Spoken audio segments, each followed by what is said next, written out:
I'm joined now from New York by political strategist Michael Taubman and from Washington, D.C., geopolitical strategist John Sitilides. Gentlemen, a pleasure to have you with me. Michael, we'll start with you. The White House is denying that there are any links between Trump's immigration rhetoric and violence. What's your take?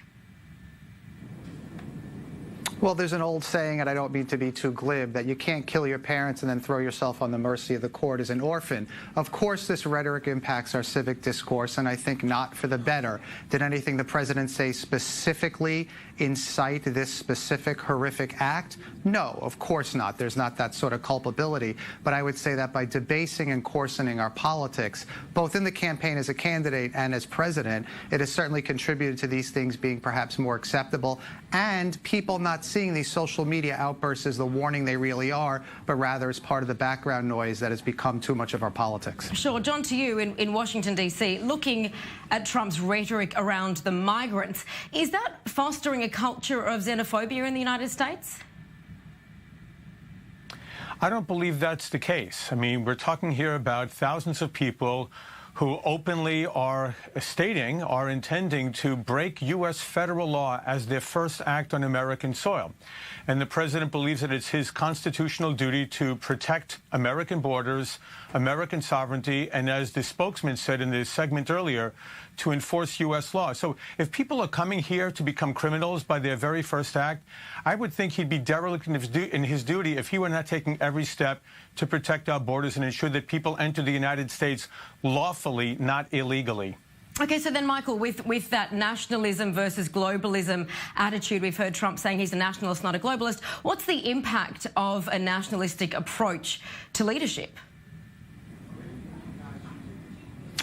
Well, we're seeing a rise of that throughout Europe, throughout Latin America, with recent elections there over the past weekend, and of course in the United States. Nationalism and populism on the right tends to stoke fears and leverage people's insecurity, both culturally and economically, with a changing world that is, they feel, leaving them behind. But again, this is nothing new. We're having this conversation towards the end of 2018, but this dominated the campaign during the Republican presidential primaries and through the general election of 2016. So really, this is Trump being Trump. The consequences of it have just gotten more severe. Certainly. So, John, is the recent spate in hate crimes, be they political, religious or racial, which we've seen occur in the past week alone, and then that growing divide between Americans and the other, is that at all a reflection of the rhetoric coming from the White House?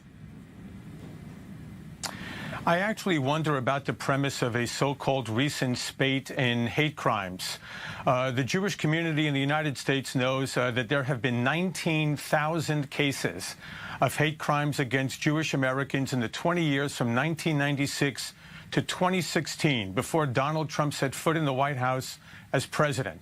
So I don't know about a recent spate. What we have here is a horrific atrocity that took place last weekend, and all the blame goes squarely on the shoulders of the murderer, an insane man with demonic hatred for the Jewish people. Sure, but John, we're not only talking about this one attack. There were also pipe bombs sent to critics of Trump. There was also racially charged attacks, all occurring last week. Yes, and there were also ricin envelopes sent to the White House and to the Secretary of Defense last month. There were also people who were trying to assassinate Republican congressmen last year playing baseball. So I don't know what the premise is of this recent spate. I think in a country of 325 million people, we're going to get insane people who get their hands on weapons and try to kill people for a number of different reasons. What's I think most important is how America has come together in the face of this latest anti-Semitic incident to demonstrate the genuine fabric of who we are as an American nation. All right, back to you, Michael, in New York, looking at the obvious dangers associated with one could call it fear-mongering, is vilification an acceptable political tactic? No, I don't believe so. Fear of the other whether Richard Nixon was talking to the silent majority or the Southern strategy that propelled Ronald Reagan and George H.W. Bush and then George W. Bush to the White House. It's always a part of it, but it is very rarely this overt. But again, I keep coming back to the word culpability, and the left has a role in this as well. Unfortunately, the Democratic Party is being driven by an activist base that has really gotten very comfortable, unfortunately comfortable, with the BDS anti-Israel movement. And though not specifically anti-Semitic, it is anti-Israel, which does contribute to this concern and hostility towards this community. So to my colleague's point, the president doesn't bear sole responsibility or culpability for this.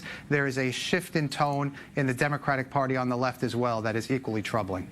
Sean, John, back to you. Looking at the defence that's coming from the White House, saying that the president, of course, is not at fault for any of the violent attacks, as we continue to hear over and over again. And of course, Michael is adding his voice to that.